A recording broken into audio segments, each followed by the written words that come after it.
been interviewed by the special counsel? I have. You have. And what sort of questions were they asking you? That's the extent I can go in discussing that as well. Did Donald Trump know about those emails before they came out? Absolutely. He knew about them? Yes. He knew what was coming out before WikiLeaks released them? You're saying Donald Trump had a back channel?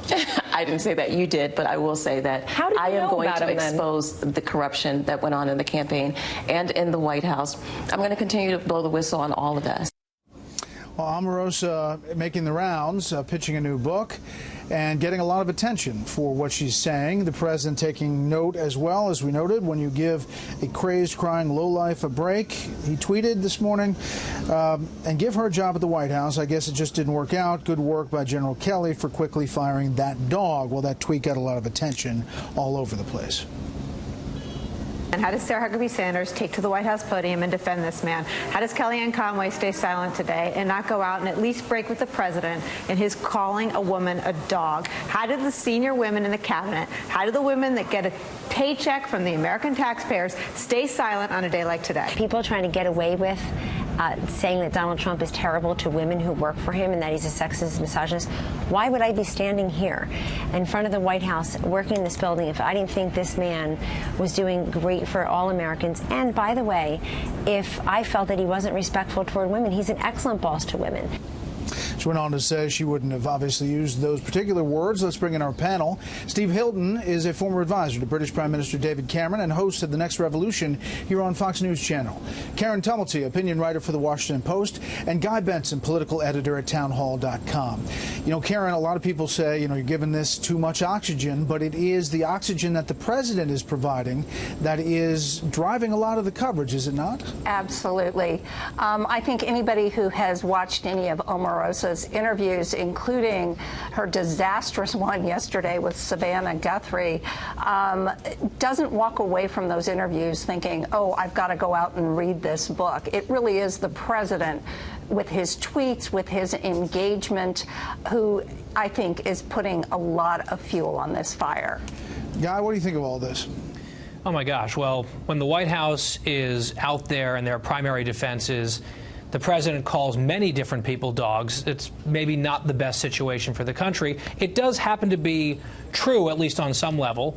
There was a reporter from Business Insider who went through and compiled on Twitter a list of people the president has referred to as dogs, which included many white men like Mitt Romney and Rahm Emanuel and David Gregory and Eric Erickson. The list goes on and on. But here we are. The president, I think, has a compulsion to fight back. It's part of the reason that a lot of his supporters love him.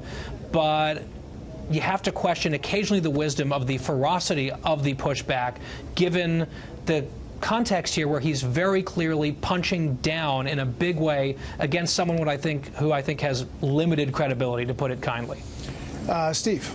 Yeah, I agree with Karen and Guy.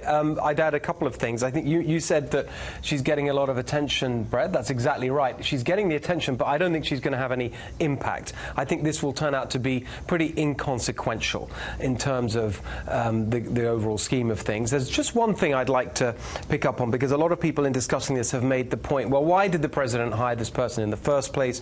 It's a mistake to bring people like this into government. You shouldn't have people like that with no government experience. I think that is the wrong lesson to learn. I think it's often very useful to have outsiders, people without government experience and so on, brought into government to shake things up. You don't just want a bunch of bland bureaucrats. However, they have to have some level of integrity, and Omarosa clearly doesn't. Karen, what about this Peter Strzok story? As the president continues to tweet about that, Peter Strzok fired, a lot of back and forth about how that is all played out and how really he led the way in these investigations, the Trump probe as well. But the president saying if I had a real attorney general, this would not be going forward. Yeah, this is, again, he cannot get over the fact that Jeff Sessions recused himself from all of this at the outset of the administration. And he continues to sort of dig and dig and dig at his own attorney general. Of course, if he didn't want Jeff Sessions there's a way to get rid of him. He's the president. And I think it also goes to, the question of why people don't feel loyal to Donald Trump. in many respects, you know, loyalty starts at the top. And so we have seen, you know, people, once they are out of his orbit, they turn on him. And this is something you often see in Washington. You know, Guy, the outrage meter is always at 11 here in Washington. I mean, it really seems like every day is another thing that, you know, heads explode about. Whether they should or shouldn't, we'll leave to the viewers at home. But, Guy, what do you think of the political impact here, potentially, as we head towards midterms on both of these stories?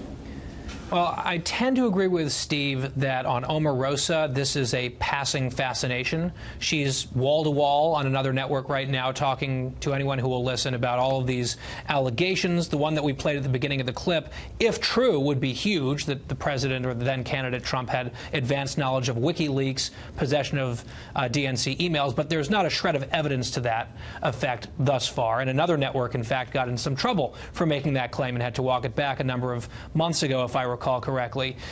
So Omarosa, I think, probably a passing phase in our national discussion. The Peter Strzok Russia broader issue, I think, is here to stay until Mueller wraps things up because of it's an all-encompassing topic. Both parties have dug in their heels on this issue at this point. And the one thing I will say in the moment, Brett, is that I'm fascinated by the sort of cultural martyrdom that has surrounded Peter Strzok, and he's sort of being portrayed as a victim of President Trump. That is very odd to me, given the black and white text messages, the evidence that we've seen for which he was fired. And all that the IG said about him, now a GoFundMe page. You never know what this country's going to do next.